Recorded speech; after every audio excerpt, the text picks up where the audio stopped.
많은 사람들이 어느 날 문득 이런 생각을 합니다. 왜 이렇게 짜증이 나지? 예전엔 안 그랬는데. 이유 없이 우울하고 몸이 무겁다. 잠도 잘 안 오고 예민해지는 건 왜일까? 이런 변화를 경험하고 있다면 갱년기가 시작된 것입니다. 하지만 모든 사람이 갱년기를 힘들게 겪는 것은 아닙니다. 어떤 사람들은 갱년기를 지나며 더 건강하고 활기찬 삶을 살아갑니다. 그 차이는 어디에서 올까요? 오늘 갱년기를 극복하는 사람들의 특징과 그들이 실천하는 방법을 알려드리겠습니다. 갱년기의 본질. 갱년기는 호르몬 변화로 인해 몸과 마음이 흔들리는 시기입니다. 특히 여성은 에스트로겐 감소로 인해 감정 기복이 심해지고 남성도 테스토스테론 감소로 무기력감을 느끼게 됩니다. 미국 메이오 클리닉 연구에 따르면 여성의 경우 폐경 전후 5년 동안 우울증 위험이 2배 이상 증가한다고 합니다. 남성도 50세 이후 무기력감과 우울감을 경험하는 비율이 높아집니다. 그러나 같은 호르몬 변화를 겪어도 더 건강하고 긍정적인 삶을 살아가는 사람들이 있습니다. 그들은 어떻게 이 시기를 극복했을까요? 첫 번째 특징, 감정을 억누르지 않고 받아들인다. 갱년기를 극복하는 사람들은 감정을 부정하거나 억누르지 않습니다. 왜 이렇게 감정이 흔들릴까? 라고 스스로를 탓하는 대신 이건 자연스러운 과정이다 라고 인정합니다. 하버드 의과대학 연구에 따르면 자신의 감정을 글로 표현하는 사람들은 그렇지 않은 사람들보다 스트레스 수치가 낮고 우울감이 덜하다고 합니다. 실제로 하루 5분씩 일기를 쓰면서 감정을 기록한 사람들은 불안과 우울이 감소하는 효과를 경험했습니다. 한 여성은 갱년기 동안 감정 기복이 심해지자 매일 저녁 감정 일기를 쓰기 시작했습니다. 처음엔 부정적인 감정이 많았지만 점점 긍정적인 감정을 찾기 시작했고 6개월 후에는 감정이 한결 안정되었습니다. 두 번째 특징, 몸을 움직이는 것이 최고의 약이다. 운동이 갱년기 극복의 필수적인 이유는 명확합니다.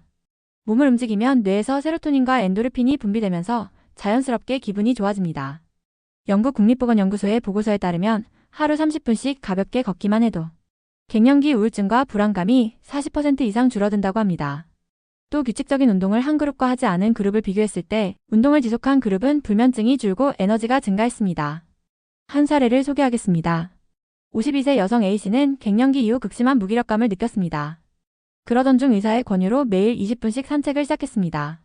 처음에는 귀찮고 힘들었지만 3주가 지나자 감정 기복이 줄고 몸이 가벼워지는 느낌이 들었습니다.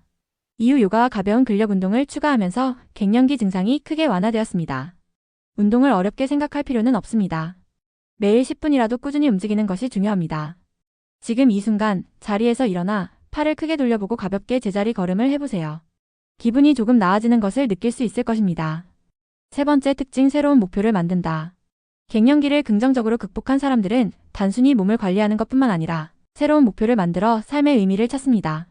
심리학자 마틴 셀리그만의 연구에 따르면 나이가 들어서도 새로운 목표를 가진 사람들은 그렇지 않은 사람들보다 행복도가 훨씬 높고 우울증 위험이 낮았습니다.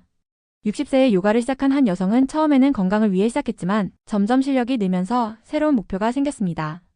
결국 요가 지도자 자격증을 취득했고 이제는 다른 사람들에게 요가를 가르치며 활기찬 삶을 살고 있습니다. 새로운 목표가 꼭 거창할 필요는 없습니다. 작은 취미부터 시작해보세요. 그림 그리기, 텃밭 가꾸기, 악기 배우기, 심지어 새로운 요리 레시피를 익히는 것도 좋습니다. 중요한 것은 자신만의 새로운 즐거움을 찾는 것입니다. 갱년기는 누구에게나 찾아오는 과정이지만 이 시간을 어떻게 보내느냐에 따라 우리의 삶은 완전히 달라질 수 있습니다. 오늘 소개한 방법 중에서 가장 실천해보고 싶은 것이 있나요? 혹은 여러분만의 갱년기 극복 방법이 있다면 댓글로 남겨주세요. 서로의 경험을 나누면서 더 많은 사람들이 건강하고 행복한 갱년기를 보낼 수 있도록 돕는다면 좋겠습니다. 좋아요와 구독도 부탁드립니다. 오늘도 함께 해주셔서 감사합니다.